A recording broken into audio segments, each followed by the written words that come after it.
आज हम आगे का संदेश सुनेंगे।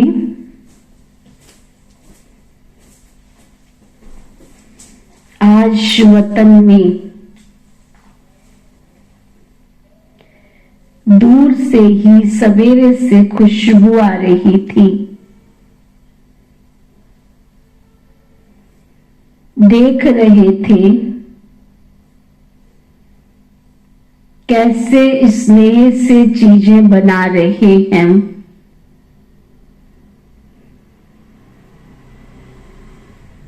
दादी जी से बाबा ने पूछा, आपने देखा भंडारे में चक्कर लगाया? चीजों की खुशबू नहीं, स्नेह की खुशबू आ रही थी। यह स्नेह ही अविनाशी बनाता है। अविनाशी स्नेह है ना। याद हरेक की पहुंचती है, उसका रिस्पॉन्ड लेने के लिए अवस्था भी तो अच्छी चाहिए।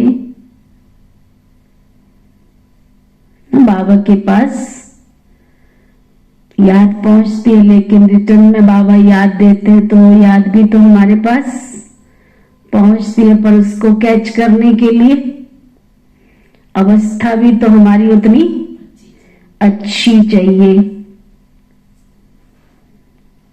रिस्पॉन्ड तो फौरन मिलता है।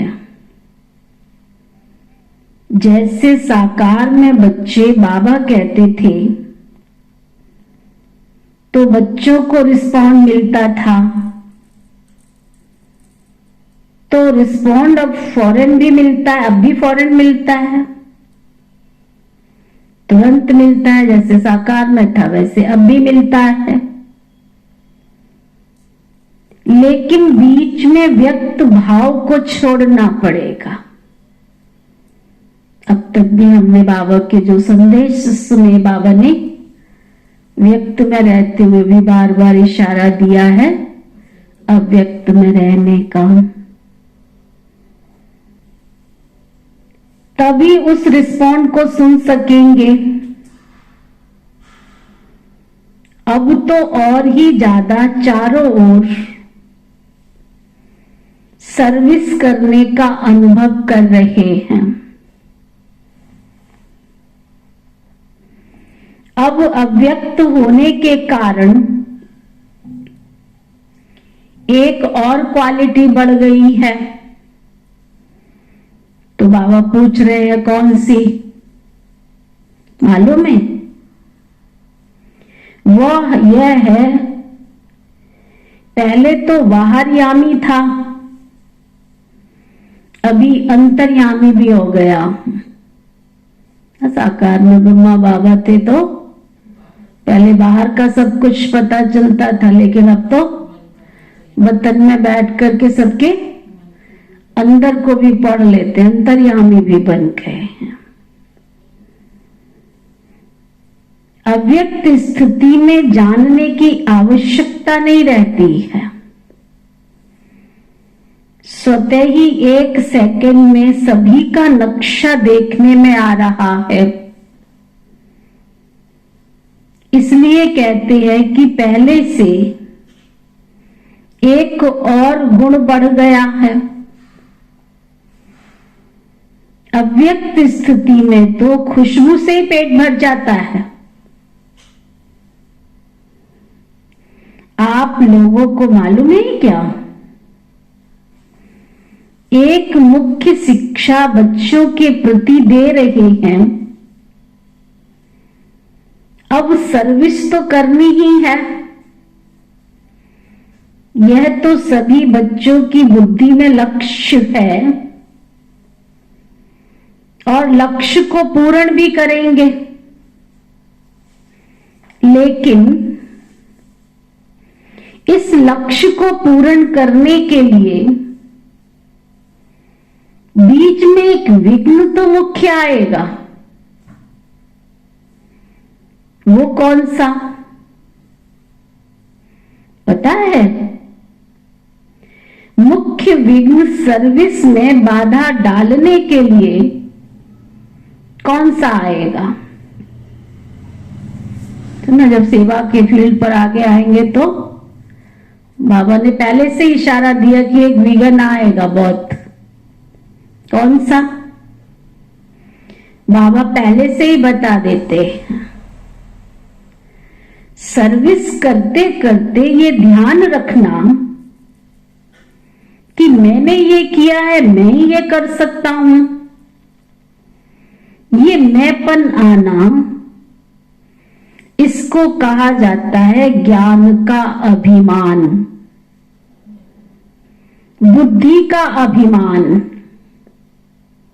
सर्विस का अभिमान। 3 प्रकार के अभिमान बाबा ने बताए, ज्ञान का अभिमान, बुद्धि का अभिमान और सर्विस का अभिमान। इन रूपों में आगे चलकर विघ्न आएंगे, लेकिन पहले से इस मुख्य विघ्न को आने नहीं देना।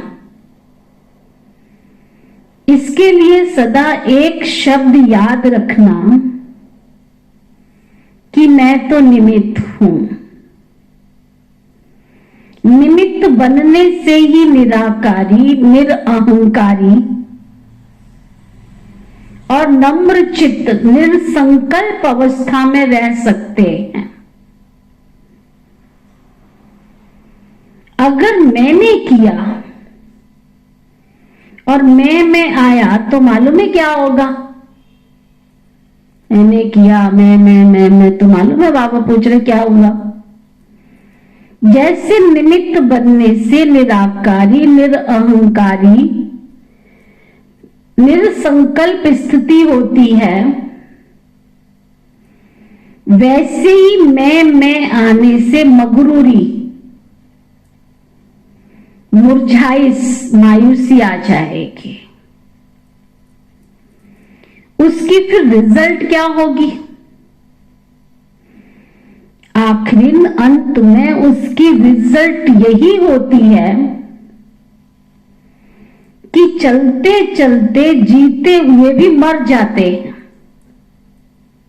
चल रहे हैं लेकिन मरना मानो खुशी, उमंग सब खत्म हो जाता है। इसलिए इस मुख्य शिक्षा को हमेशा साथ रखना कि मैं निमित्त हूं। निमित्त बनने से कोई भी अहंकार उत्पन्न नहीं होगा। नहीं तो अगर मैंपन आ गया तो मतभेद के चक्कर में आ जाएंगे। इसलिए इस अनेक व्यर्थ के चक्रों से बचने के लिए स्वदर्शन चक्र को याद रखना, क्योंकि जैसे जैसे महारथी बनेंगे वैसे ही मायावी महारथी रूप में आएगी। साकार रूप में अंत तक कर्म करके दिखाया। क्या कर्म करके दिखाया? याद है ना क्या शिक्षा दी थी? यही कि निरअहंकारी और निर्माणचित होकर एक दो में प्रेम और प्यार से चलना है। एक माताओं का संगठन बनाना है। जैसे कुमारियों का ट्रेनिंग क्लास किया, वैसे ही माताएं जो मददगार बन सकती हैं और हैं, उन्हों का मधुवन में संगठन रखना। कुमारियों के साथ माताओं का संगठन भी हो, संगठन के समय फिर आना होगा। स्नेह को देखते हैं तो ड्रामा याद आ जाता है। ड्रामा जब बीच में आता है तो साइलेंस हो जाते हैं। स्नेह में आए तो क्या हाल हो जाएगा, नदी बन जाएंगे। लेकिन नहीं, ड्रामा, जो कर्म हम करेंगे वह फिर सभी करेंगे, इसलिए साइलेंस। बाबा इशारा दे रहे हैं। अगर साथी साथ होते तो जो अंतिम कर्मातीत अवस्था का अनुभव था वो ड्रामा प्रमाण और होता, लेकिन था ही ऐसे, इसलिए थोड़े ही सामने थे। सामने होते भी जैसे सामने नहीं थे। ब्रह्मा बाबा साकार में थे, अंत में उनकी कर्मातीत ऐसी अवस्था थी कि सामने होते हुए भी जैसे सामने नहीं थे। स्नेह तो वतन में भी है। बाबा वतन में चले गए तो वहां भी प्यार तो है और रहेगा भी, अविनाशी है ना। लेकिन जो सुनाया कि स्नेह को ड्रामा साइलेंस में ले आता है और यही साइलेंस शक्ति को आगे लाएगी, फिर वहां साकार में मिलन होगा। अभी अव्यक्त रूप में मिलते हैं, फिर साकार रूप में सतयुग में मिलेंगे। कितनी अच्छी बात बाबा ने कही है। जितना हम यहाँ अव्यक्त रूप में बाबा के साथ मिलन मनाते रहेंगे, उतना सतयुग में भी हम साकार रूप में मिलन मनाएंगे। वह सीन तो याद आती है ना, खेलेंगे, पाठशाला में आएंगे, मिलेंगे। आप नूरे रतन सतयुग की सीनरी वतन में देखते रहते हो ना। जो बाप देखते हैं वो बच्चे भी तो देखते रहते हैं और देखते जाएंगे। अब तो ज्वाला रूप होना है। आपका ही ज्वाला रूप का यादगार है, पता है ना। ज्वाला देवी भी है, वो कौन है? ये सभी शक्तियों को ज्वाला रूप देवी बनना है। ऐसी ज्वाला प्रज्वलित करनी है जिस ज्वाला में ये कलयुगी संसार जलकर भस्म हो जाएगा। बाबा कहते इतनी योग की शक्ति जमा करनी है हमको जिसमें सारा कलयुगी संसार जलकर खत्म हो जाएगा, भस्म हो जाएगा। फिर विदाई के समय बाप दादा बोले, सभी सेंटर्स के अव्यक्त स्थिति में स्थित हुए नूरे रत्नों को बाप व दादा का अव्यक्त याद प्यार स्वीकार हो। साथ साथ जो इशारा दिया है उसको जल्दी से जल्दी जीवन में लाने का तीव्र पुरुषार्थ करना है। सुना तो बाबा ने इशारा दिया, अच्छा गुड नाइट सभी शिव शक्तियों को और पांडवों के प्रति बाप की नमस्ते। तो आज के संदेश में बाबा ने हमें क्या इशारा दिया? जितना हम यहाँ पे अव्यक्त स्थिति बना के अव्यक्त मुलाकात करेंगे, उतना ही भविष्य नई दुनिया में साकार रूप में भी मतलब जितना हम इस साकारी दुनिया में अव्यक्ति रूप का बाबा के साथ मिलन मनाते रहेंगे, उतना ही सतयुगी दुनिया में भी हम साकार में श्री कृष्ण के साथ पढ़ने जाएंगे, खेलेंगे, साथ साथ रहेंगे, उस साथ का अनुभव करेंगे। और बाबा ने कहा कि सर्विस में ज्ञान का, बुद्धि का कभी अभिमान नहीं आना चाहिए। बाबा ने सेवा के क्षेत्र में कहा सेवा तो बढ़ेगी, सेवा करेंगे भी, लेकिन सर्विस में मुख्य विघ्न क्या आएगा? बाबा ने पहले से इशारा दिया, मैंपन का।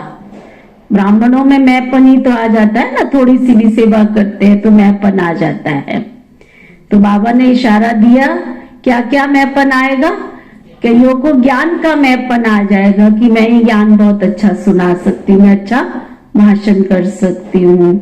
फिर बाबा ने कहा बुद्धि का अभिमान, मेरे जैसा होशियार कोई भी नहीं है, मेरे जैसा बुद्धिमान कोई नहीं। और तीसरा सर्विस का, कि मेरी सेवा सबसे अच्छी है, मैं ही सेवा बहुत अच्छी कर सकती हूँ, कर सकता हूँ। तो ये 3 प्रकार के विघ्न सेवा के क्षेत्र में आएंगे। तो इसलिए इन तीनों विघ्नों से बचने के लिए बाबा ने विधि क्या बताई? कि मैं निमित्त आत्मा हूँ। अपने आप को क्या समझना है? मैं निमित्त हूँ। मेरे से करन करावनहार बाबा करा रहे हैं और मैं निमित्त मात्र ये कर्म कर रही हूँ। ठीक है। और बाबा ने कहा जैसे वतन में भोग लगता है, तो बाबा ने कहा साकारी दुनिया का और निराकारी दुनिया का। बाबा तो 1 सेकंड में बाबा ने कहा जैसे नीचे साकारी दुनिया में हम भोग लगाते हैं, तो भोग लगाते दादी जी को भी बाबा ने इशारा दिया, आपने चक्कर लगाया।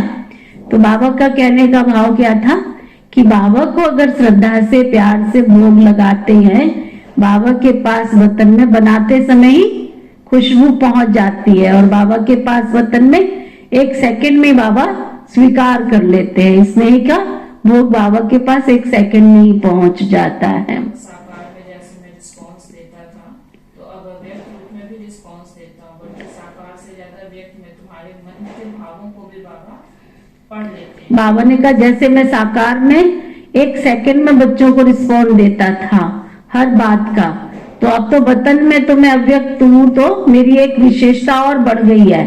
पहले मैं बाहर यामी था,